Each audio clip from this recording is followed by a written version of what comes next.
Good morning student, class 9th maths. हम कर रहे हैं चैप्टर नंबर 10 सर्कल। आज इस वीडियो में हम सॉल्व करेंगे 10.5 एक्सरसाइज का question number 4 and question number 5। Now the question number 4 is in figure 10.38। It means कि क्वेश्चन में डायग्राम ऑलरेडी गिवन है, right. Angle A B C equals to 69 डिग्री। एंगल ए बी सी मतलब ये overall angle आपका कितना है 69 degree.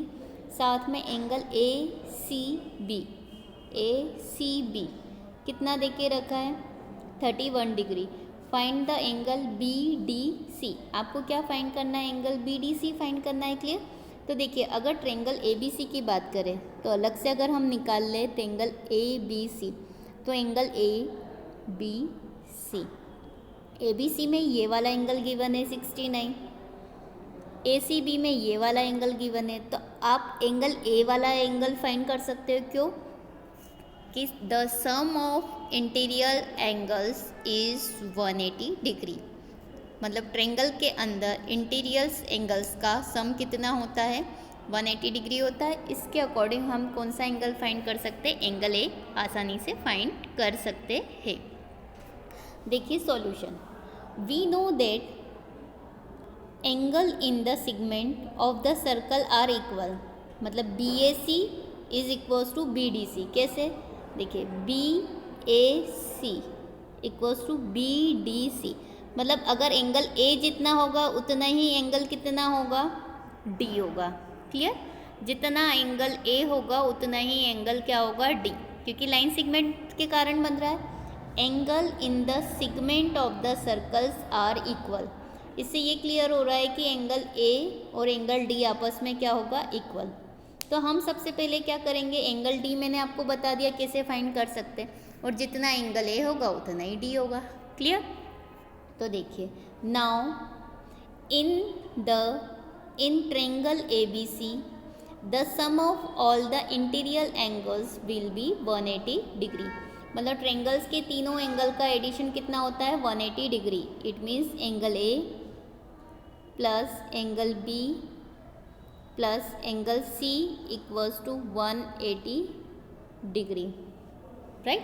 अब angle A B C, angle A की वैल्यू कितनी है हमारे पास, हमें फाइंड करना है। एंगल ए हमें पता ही नहीं, मैंने अभी यहाँ पे बताया था ना एंगल ए पता नहीं, तो इसकी जगह हम लिखेंगे एंगल ए को हम क्या लिख सकते हैं। देखो, सबसे पहले एंगल ए मतलब बी ए सी, जिस एंगल की बात करेंगे वो बीच में आना चाहिए, राइट।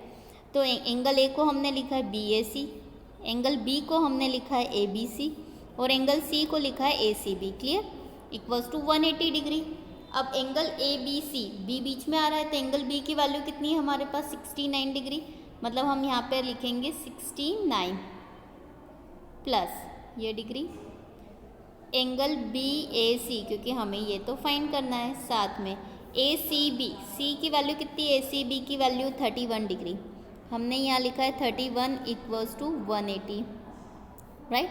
अब angle B A C as it is यहाँ पर है, 180 एज इट इज़ यहाँ पे, प्लस का 69 राइट साइड गया तो काय का हो गया माइनस का 69 डिग्री, और प्लस का 31 गया तो काय का हो गया माइनस का 31 डिग्री।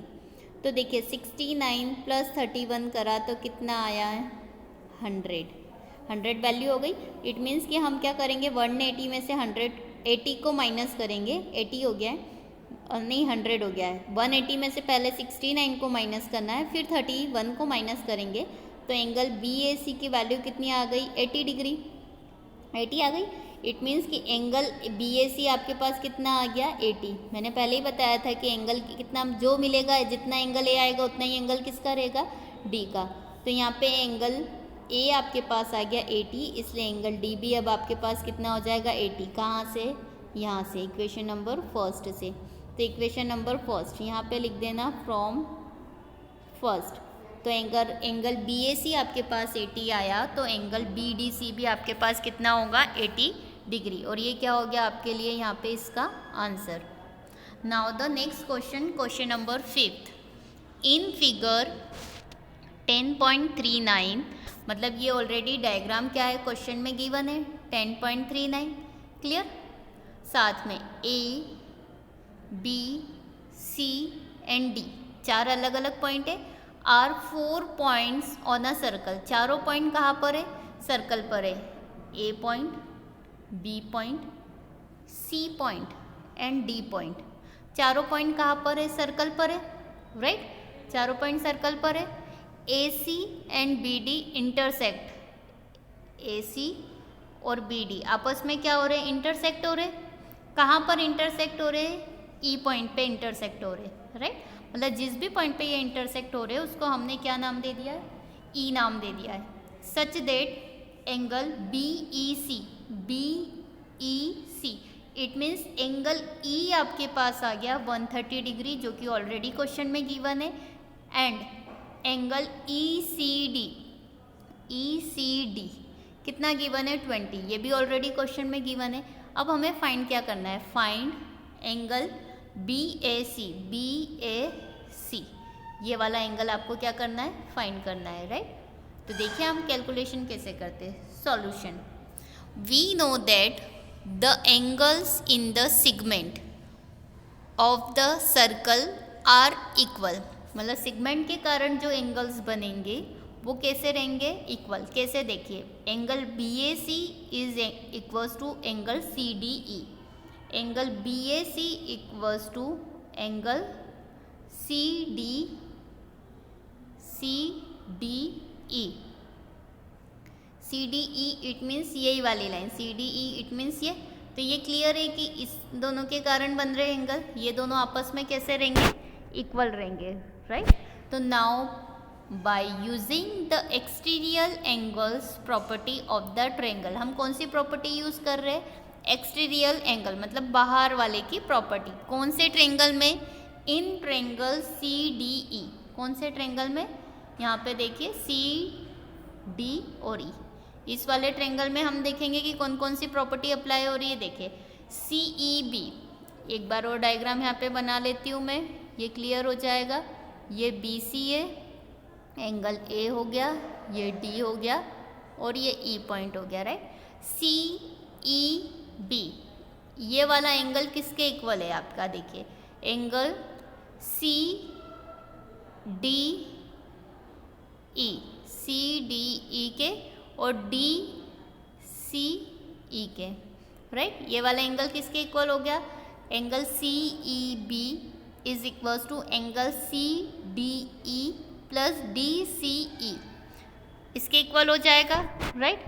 अब देखिए we know that angle D C E is equals to 20 degree, कहाँ से आया, सी डी ई, ये कितना है 20 डिग्री दे के रखा है, ई सी डी कितना दे के रखा है, ई सी डी मतलब ये कितना दे के रखा है, ई सी डी बोलो या डी सी ई, कितना है सिर्फ 20 डिग्री।